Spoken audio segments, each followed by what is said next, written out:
बोले शंकर भगवान की जय। भगवती मैया की जय।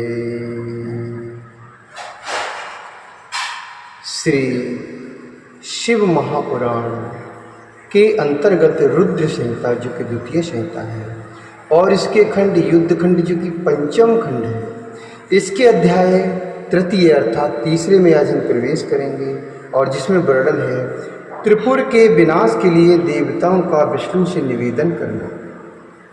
विष्णु द्वारा त्रिपुर विनाश के लिए यज्ञ कुंड से भूत समुदाय को प्रकट करना। त्रिपुर के भय से भूतों का पलायित होना। पुनः विष्णु द्वारा देव कार्य की सिद्धि के लिए उपाय सोचना। शिव जी बोले, हे देवताओं, इस समय यह त्रिपुराध्यक्ष पुण्यवान है। जिसमें पुण्य हो उसे विद्वानों को कभी नहीं मारना चाहिए। जिसके अंदर पुण्य हो उस व्यक्ति को कभी नहीं सताना चाहिए। अयं वै त्रिपुराध्यक्षः पुण्यवान् वर्तते अधुना। यत्र पुण्यं प्रवर्तेत न हन्तव्यो बुद्धे क्वचित्। हन्तव्यो बुद्धे क्वचित्। जानामि देव कष्टं च विबुधा सकलं महत्। दैत्यास्ते प्रबला हन्तुमशक्यास्तु सुरासुरैः। दैत्यास्ते प्रबला हन्तुमशक्यास्तु सुरासुरैः। पुण्यवतस्तु ते सर्वे समयास्तार्कात्मजाः। दुःसाध्यस्तु वधस्तेषां सर्वेषां पूर्ववासिनां। सर्वेषां पूर्ववासिनां। शिव जी बोले, हे देवताओं, इस समय यह त्रिपुराध्यक्ष पुण्यवान है और जिसमें पुण्य हो उसे विद्वानों को कभी नहीं मारना चाहिए। हे देवताओं, मैं देवताओं के समस्त बड़े कष्टों को जानता हूँ। वे दैत्य प्रबल हैं। देवता तथा असुर कोई भी उन्हें मारने में समर्थ नहीं है। दानव मैं सहित वे सभी तारक पुत्र पुण्यवान हैं। त्रिपुर में रहने वाले उन सभी का वध दुस्साध्य है। युद्ध में अजय होते हुए भी मैं जानबूझकर किस प्रकार मित्रद्रोह का आचरण करूं, क्योंकि स्वयंभू ने पहले कहा है कि मित्रद्रोह करने में महान पाप होता है। ब्रह्म हत्यारा, सुरापान करने वाला, स्वर्ण की चोरी करने वाला तथा व्रत भंग करने वाला, इन सभी के लिए शास्त्रकारों ने प्रायश्चित बताया है। इन सभी कार्यों के लिए शास्त्रकारों ने प्रायश्चित बताया है, किंतु कृतघ्न के लिए कोई प्रायश्चित विधान नहीं है।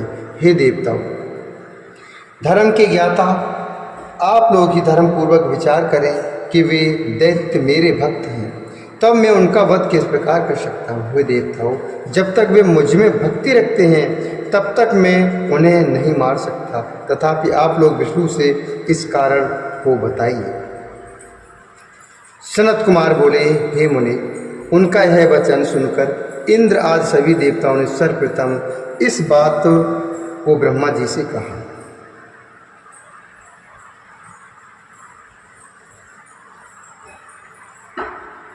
तदंतर ब्रह्मा जी को आगे करके इंद्र से सभी देवता शोभा संपन्न वैकुंठ धाम को सीखे। वहां जाकर आश्चर्यचकित उन देवताओं ने विष्णु को देखकर उन्हें प्रणाम किया और दोनों हाथ जोड़कर परम भक्ति पूर्वक उनकी स्तुति की। उसके अनंतर सर्वसमर्थ उन विष्णु से पूर्व की भांति अपने दुख का समस्त कार्य शीघ्र ही निवेदित किया। तब त्रिपुरवासियों के द्वारा दिए गए देवगणों के दुख को सुनकर तथा उनके व्रत को जानकर विष्णु ने यह वचन कहा। विष्णु बोले, यह बात तो सत्य है कि जहाँ सनातन धर्म विद्यमान होता है वहाँ दुख उसी प्रकार नहीं होता जिस प्रकार सूर्य के दिखाई देने पर अंधकार नहीं रहता। इदम सत्यम वचश्चैव यत्र धर्मः सनातना तत्र दुखम न जायते। तत्र दुखम न जायेत सूर्यो दृष्टेत यथा तमः। भगवान विष्णु बोले, ये बात तो सत्य है कि जहाँ सनातन धर्म विद्यमान होता है वहाँ दुख उसी प्रकार नहीं होता जिस प्रकार सूर्य के दिखाई देने पर अंधकार नहीं रहता है, अंधकार पास में नहीं आता है। सनत कुमार बोले, इस बात को सुनकर दुखित तथा मुरझाए हुए मुख कमल वाले देवता विष्णु से पुनः कहने लगे। देवगण बोले, अब क्या करना चाहिए? कथम चैव प्रकृतव्यम कथम दुख निरस्यते कथम भवेम सुखिना कथम स्थास्यामहे वयम कथम भवेम सुखिना कथम स्थास्यामहे वयम। देवगण बोले, अब क्या करना चाहिए? दुख किस प्रकार दूर हो, हम लोग कैसे सुखी रहें तथा किस प्रकार से निवास करें? इस त्रिपुर के जीवित रहते धर्माचरण किस प्रकार हो सकेंगे, अर्थात धर्म के कार्य किस तरह हो पाएंगे? ये त्रिपुरवासी तो निश्चय ही देवताओं को दुख देने वाला है, ये त्रिपुरवासी तो निश्चय ही देवताओं को दुख देने वाले हैं। हे विष्णु, आप या तो त्रिपुर का वध कीजिए, अन्यथा देवताओं को ही अकाल में मार डालिए। किं वा ते त्रिपुरस्य वधश्चैव विधीयताम् नो चेद काल की देव सहति क्रियतां ध्रुवम्। हे विष्णु, आप या तो त्रिपुर का वध कीजिए अथवा देवताओं को ही अकाल में मार डालिए। सनत कुमार बोले, तब इस प्रकार कहकर वे देवता बारंबार बड़े दुखी हुए और न तो विष्णु के पास उन्हें जाते बना और न तो रुकते ही बना। तब विष्णु ने उन देवताओं को इस प्रकार से हीन तथा विनय युक्त देखकर अपने मन में विचार किया कि देवताओं की सहायता करने वाले में इन देवताओं के कार्य के लिए कौन सा उपाय करूं? तारकासुर के वे पुत्र भी तो शिव जी के भक्त ही हैं। ऐसा सोचकर उसी समय सर्वसमर्थ उन विष्णु ने देवताओं के कार्य के लिए अच्छे यज्ञों का स्मरण किया। उन विष्णु के स्मरण मात्र से वे यज्ञ उसी क्षण शीघ्रतापूर्वक वहाँ आ गए जहाँ लक्ष्मीपति पुरुषोत्तम विद्यमान थे। उसके बाद उन्होंने हाथ जोड़कर प्रणाम करके यज्ञपति प्राण पुरुष श्रीहरि की स्तुति की।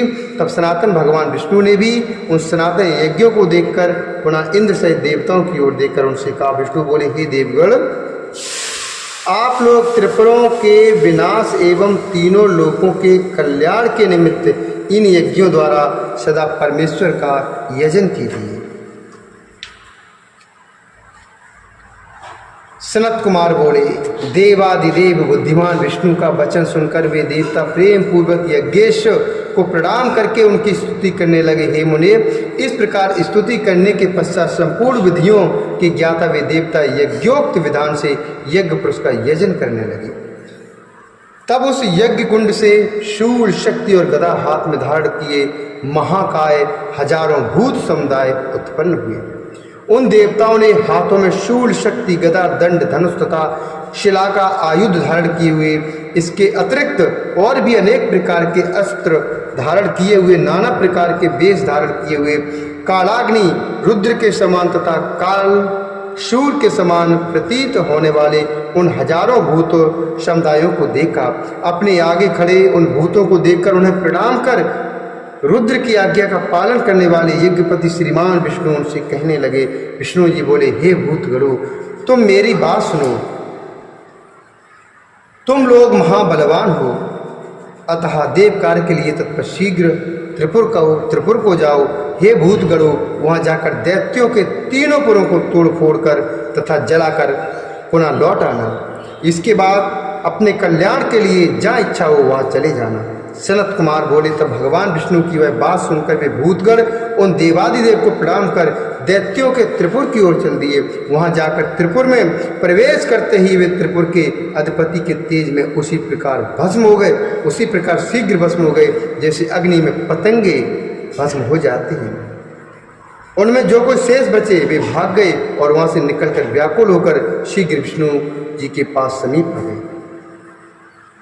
तब पुरुषोत्तम भगवान हरि उनको देखकर तथा वह सारा वृतांत सुनकर और इंद्र से सभी देवताओं को दुखी जानकर संतप्त चित्त हो गए और सोचने लगे कि इस समय कौन सा कार्य करना चाहिए। उन दैत्यों के तीनों पुरों को बलपूर्वक नष्ट करके मैं देवताओं का कार्य किस प्रकार करूं, वे इसी चिंता से व्याकुल हो उठे। धर्मात्माओं का अविचार से भी नाश नहीं होता। नाशोभिचारितो नास्ति धर्मिष्ठानां न संशयः इति प्राह स्वयं चेसा श्रुत्याचार प्रमाणकृतीति प्राह स्वयं चेसः श्रुत्याचार प्रमाणकृति दैत्यास्ते हि धर्मिष्ठ सर्वे त्रिपुरवासिनः तस्माद्वध्यतां प्राप्ता नान्यथा सुरपुंगवः। धर्मात्माओं का विचार से भी नाश नहीं होता, इसमें संशय नहीं है। ऐसा श्रुति के आचार को प्रमाणित करने वाले शंकर जी ने स्वयं ही कहा है, हे श्रेष्ठ देवताओं, त्रिपुर में रहने वाले वे सभी दैत्य बड़े धर्मनिष्ठ हैं, इसलिए सर्वथा अवध्य हैं। यह बात असत्य नहीं है। वे महान पाप करके भी रुद्र की अर्चना करते हैं।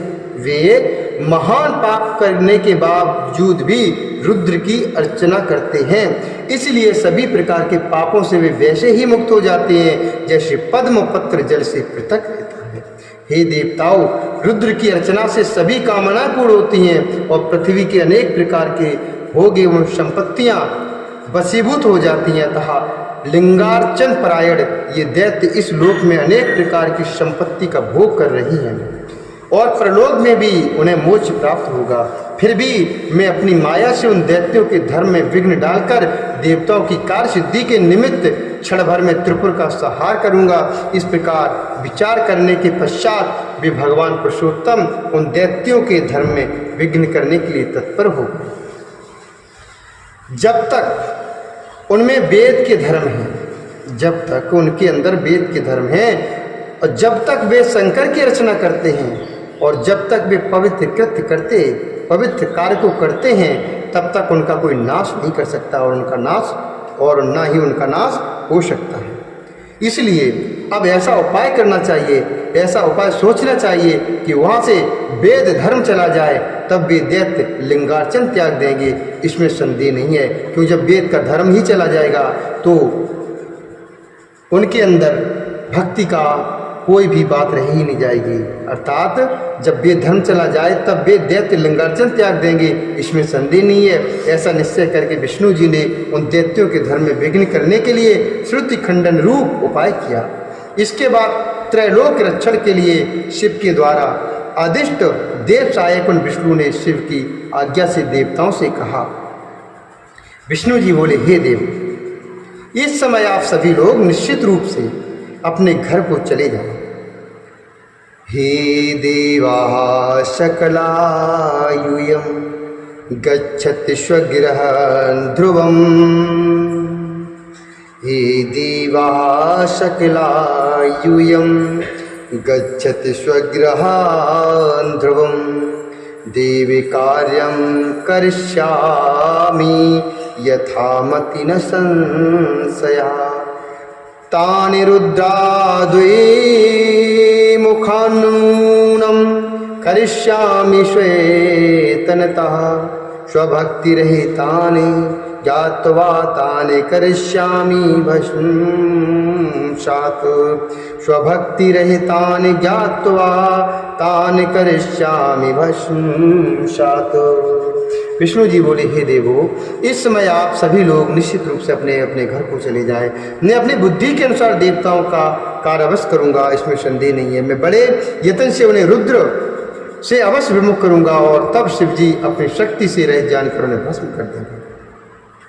सनत कुमार बोले, हे मुनि, तब वे देवगण विष्णु की आज्ञा को सिर पर धारण करके कुछ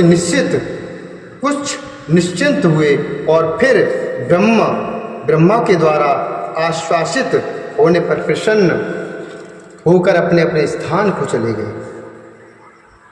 इसके बाद विष्णु ने देवताओं के लिए जो उत्तम उपाय किया उसे आप भली बात सुनिए। वह सभी पापों का नाश करने वाला है। इति श्री शिव महापुराणे द्वितीयां रुद्र संहितायां पंचमे युद्ध खंडे त्रिपुरवधोपाख्याने भूत त्रिपुर धर्म वर्णनम नाम तृतीयोध्याय। इस प्रकार से श्री महापुराण के अंतर्गत द्वितीय रुद्र संहिता के पंचम युद्ध खंड में त्रिपुर वधोपाख्यान अंतर्गत भूत त्रिपुर धर्म वर्णनम नामक तीसरा अध्याय पूर्ण हुआ। बोले शंकर भगवान की जय, श्री हरिनारायण भगवान की जय, भगवती मैया की